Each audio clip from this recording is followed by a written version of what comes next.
Эми Кудай сактасын, мына Токтогул кесиндеги суубуз жетсин. Дагы канча күн калды мен билбейм. Бүгүн эле карадым мен дагы.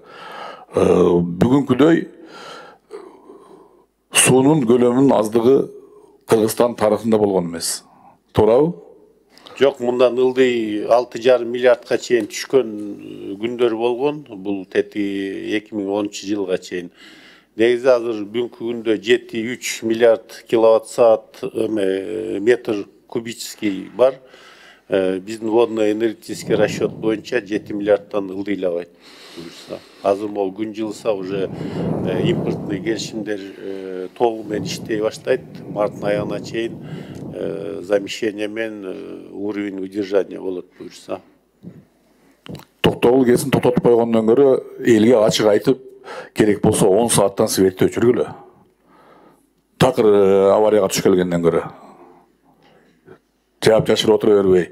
Күн жылысы дегениңер сайын күн суук чутат, көрүп атасыңар кандай болуп атат.